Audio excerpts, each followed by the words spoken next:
반갑습니다. 오늘은 요한복음 9장 5절에서 12절 말씀을 보겠습니다. 먼저 5절에서 7절 말씀을 보면 내가 세상에 있는 동안에는 세상의 빛이로라. 이 말씀을 하시고 땅에 침을 뱉어 진흙을 이겨 그의 눈에 바르시고 이르시되 실로암 못에 가서 씻으라 하시니, 실로암은 번역하면 보냄을 받았다는 뜻이라. 이에 가서 씻고 밝은 눈으로 왔더라. 아멘. 주님에 의해 보냄받은 사람만이 천국 문을 통과할 수 있습니다. 주님은 시각장애인에게 실로암 못에 가서 진흙 바른 눈을 씻으라고 하셨고, 맹인은 그 명령대로 행하여 눈을 뜨는 기적의 은혜를 입었습니다. 실로암 못이란 예루살렘 성내에 있는 식수원입니다. 그 못은 구약시대 히스기야 왕이 성 밖에 기온 샘물을 성 안으로 끌어들이는 지하 수로를 건설하여 이루어진 못입니다. 즉 아수르의 사내립 군대가 쳐들어와 예루살렘 성을 포위하고 장기전을 치를 때 직수가 부족하지 않도록 성 밖에 수원지에서 성 안으로 물을 끌어들여 저장한 것이 실로암 못입니다. 그런데 본문에서 요한 사도는 그 연못의 이름을 강조하고 있습니다. 즉, 그 실로암 연못의 이름의 뜻이 보냄을 받았다라는 의미라고 강조하고 있습니다. 이런 실로암 연못의 물이 성 밖의 기온 샘물로부터 수로를 통해 보내진 물이라는 뜻입니다.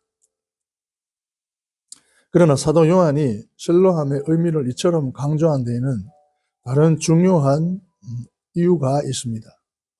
그것은 맹인이 실로암으로 보냄을 받음으로써 구원에 이른 것처럼 모든 사람은 그리스도에 의해 천국으로 보냄 받음으로써 구원에 이를 수 있음을 암시합니다.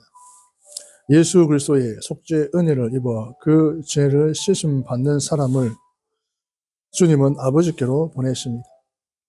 그렇게 그리스도의 구속 은혜를 입은 사람만이 천국 예루살렘 안으로 들어갈 수 있습니다.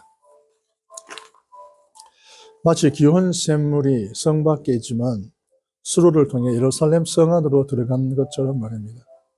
그러므로 조상 아브라함을 의지하고 인본적인 종교 규례를 신앙의 근거로 삼는 유대인들은 천국 문을 통과하지 못합니다. 오직 그리스도를 믿고 그 피로 씻음받아 그리스도에 의해 하늘로 보냄받는 성도들만이 천국 예루살렘 문을 통과할 수 있습니다. 그리고 실로암에 보냄받은 맹인이 눈을 떠 주님을 배운 것처럼 하나님 아버지를 뵐 수 있습니다. 성도들은 천국으로 보냄받은 복된 존재입니다. 그 은혜를 베풀어 주신 그리스도께 감사하고 천국의 소망 안에서 이 세상 가운데서 그리스도의 증인이 되는 삶을 삶으로 은혜에 보답해야 하겠습니다.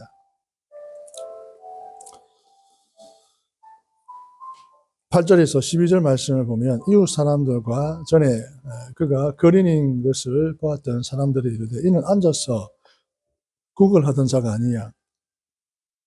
어떤 사람은 그 사람이라 하며 어떤 사람은 아니라 그와 비슷하다 하거늘 자기 말은 내가 그러하니 그들이 묻되 그러면 내 눈이 어떻게 떠졌느냐. 대답하되 예수를 하는 그 사람이 진흙을 이겨 내 눈에 바르고 나더러 실로암 못에 가서 씻으라 하기에 가서 씻었더니 보게 되었노라. 그들이 이르되 그가 어디 있느냐 이르되 알지 못하노라 하니라. 아멘. 신앙의 눈이 떠지는 것이 참된 축복입니다. 10절에서 12절은 눈뜬 맹인이 예수 그리스도에 대해 잘 알지 못한 사실을 보여주고 있습니다. 그는 어떻게 해서 눈을 뜨게 되었느냐는 사람들의 물음에 예수를 하는 그 사람이 뜨게 해 주었다고 말했습니다. 그는 그리스도를 주님이라고 부르지 않고 그 사람이라고 불렀습니다. 육신의 눈을 뜨게 되었으나 그 영혼의 눈은 아직도 맹인 상태였습니다. 또 그는 사람들이 그가 어디 있느냐고 묻자 알지 못하노라고 대답했습니다.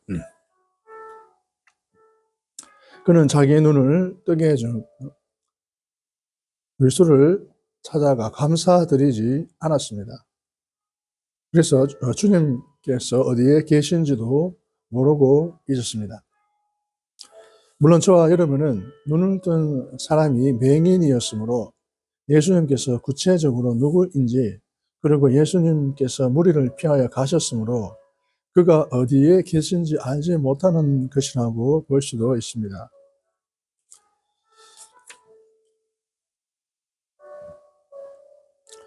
그러나 눈을 뜬 사람은 하나님이 아니고는 할 수 없는 참으로 놀라운 체험을 하였다는 점에서 그가 예수님을 주님으로 고백하지 않은 것은, 그리고 그가 적극적으로 예수님을 찾아 감사드리지 않았다는 것은 그가 비록 육신의 눈은 떴지만 당시까지 영혼의 눈은 뜨지 못했음을 시사해 줍니다. 선천적인 병인이 눈을 뜨는 일은 참으로 큰 기적입니다. 만일 그런 은혜를 주님께 받은 사람이 있다면 놀라운 일입니다. 그런 은혜를 받고서도 신앙의 눈이 떠지지 않는 사람은 결코 행복할 수가 없습니다.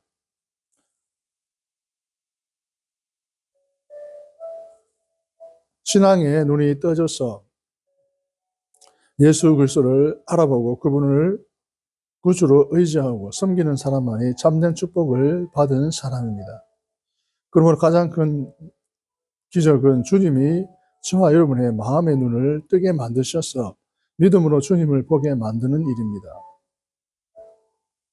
죽은 자를 다시 살리는 것이 큰 기적이 아니라 영적으로 죽었던 저와 여러분의 영혼을 다시 살리셔서 하나님과 교제케 만드는 것이 주님의 가장 큰 은혜요, 기적이요, 축복입니다.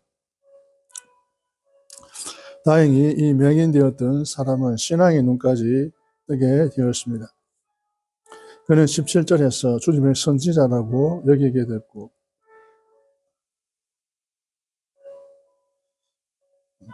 31절에서는 주님을 경건하여 하나님 뜻대로 행하는 분이라고 했으며 36절에는 드디어 주님이라고 부르게 되었습니다.